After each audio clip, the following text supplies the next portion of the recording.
Sir मेरा एक question है कि आप बोलते हैं कि success come from experience and experience come from bad experiences, but जो एक्सपीरियंस और बैड एक्सपीरियंस है वो हमेशा डिप्रेशन देते हैं। तो सक्सेस तो आती ही नहीं है, सक्सेस तक पहुंचते तक इतना डिप्रेस हो जाते हैं कि या तो वो फील्ड चेंज कर देते हैं या फिर वो वहां तक पहुंचने के लिए कुछ फाइनेंशियली लॉस इतना हो जाता है कि वो ईएमआई को बर्डन्स वगैरह ये सब चीजें चल जाती है। तो इसके अंदर ऐसा ऐसा क्या किया जाए कि वो जो डिप्रेशन बैड एक्सपीरियंस और एक्सपीरियंस से आता है उसको वो चेंज करके, थॉट को चेंज करके मैं आगे बढ़ सकूं। पहले मैं आपका क्वेश्चन अच्छे से समझ लेता हूं, आप बताना कि मैं ठीक सोच रहा हूं या नहीं।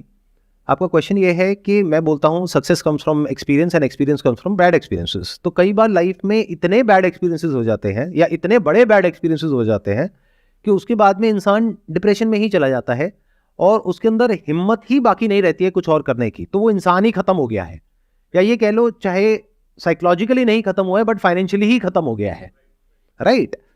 अब अगर ये जो मैंने कहा उसको बात को आप डीपली नहीं समझोगे या मेरे कॉन्टेक्स्ट को नहीं समझोगे, मेरे स्टैंड पॉइंट को नहीं समझोगे कि मैंने किस स्टैंड पॉइंट से ये बात कही, तो गड़बड़ हो जाएगी। ये बात मैंने कही थी अपने लाइफ चेंजिंग सेमिनार में। आप में से कितनों ने देखा है वो सेमिनार जो 2 घंटे का है? कितनों ने नहीं देखा है? वो ना एक चुल्लू भर पानी होता है, उसमें अगर आप चाहे तो वो सेमिनार इस वक्त Guinness book of world record में है। वो वर्ल्ड का मोस्ट व्यूड एजुकेशनल वीडियो है आज की डेट में, और फिर भी आपने नहीं देखा है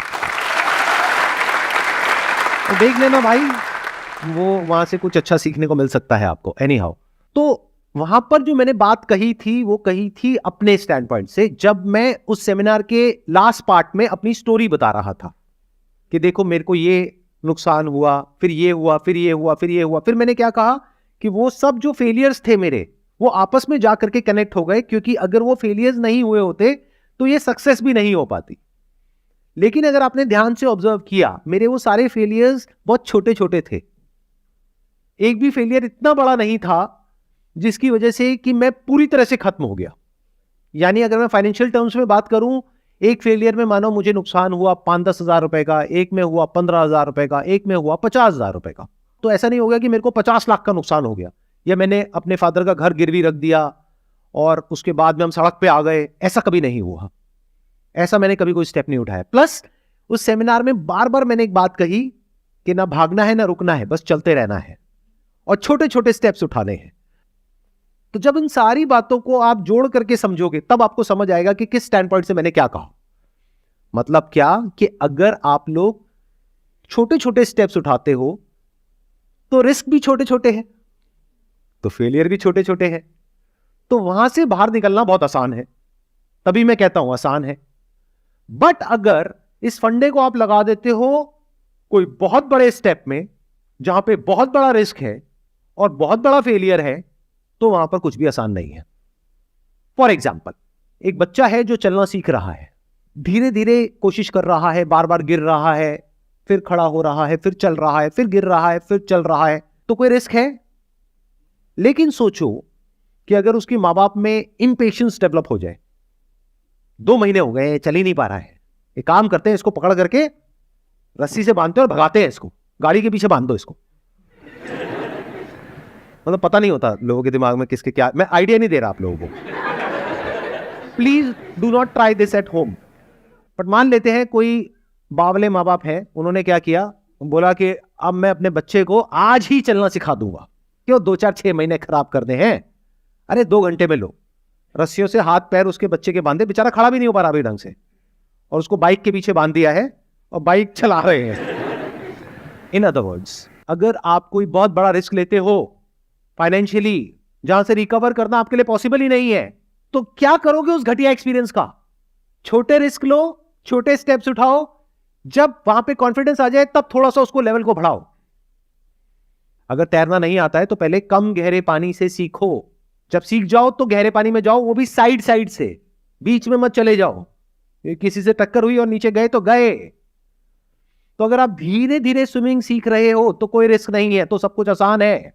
then success comes from experience and experience comes from bad experiences. यानी कि जब आप तैरने की कोशिश करोगे और नहीं तैर पाओगे तो आपको समझ आ गया, अच्छा इस तरीके से नहीं तैर पाते तो चलो किसी और तरीके से ट्राई करते हैं। लेकिन ये सब आप कहां ट्राई कर रहे हो? शैलो वाटर में, तब आसान है।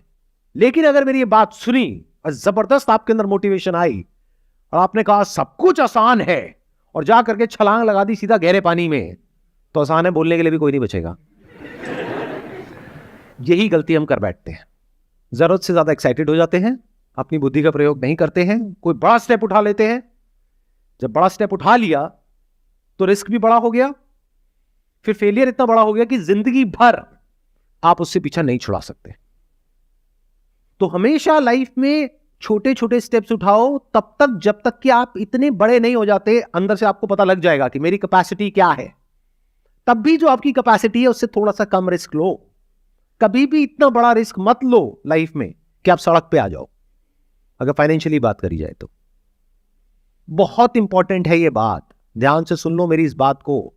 नहीं तो क्या होता है, जब ग्रीड हमारे ऊपर हावी होती है, लालच आता है कि मेरी जो फैमिली की प्रॉब्लम्स है, अभी जो मैंने बच्चे वाला एग्जांपल आपको दिया, अब देखो उसको रियल लाइफ से रिलेट करते हैं। अभी आप हंस रहे थे कि ऐसा कौन करता है, लेकिन आप लोग सब ऐसा करते हो। हाँ, अपने बच्चे के साथ नहीं करते, खुद के साथ करते हो। कैसे करते हो? घर में फाइनेंशियल प्रॉब्लम है, किसके नहीं है?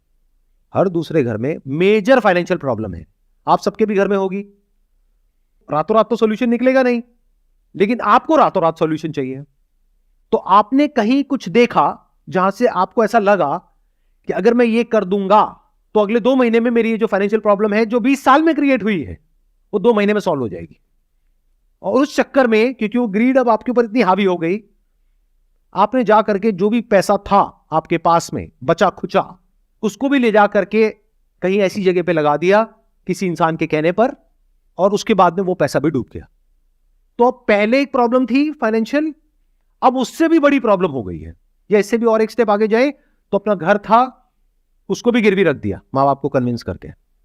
अब एक तरफ से घर जाने वाला है, दूसरी तरफ से घर के खर्चे के पैसे नहीं है, तीसरी तरफ से उधर जो रिस्क लिया है, फेलियर हुआ है, उसकी वजह से साइकोलॉजिकली भी प्रॉब्लम हो रही है और फाइनेंशियली तो हो ही रही है।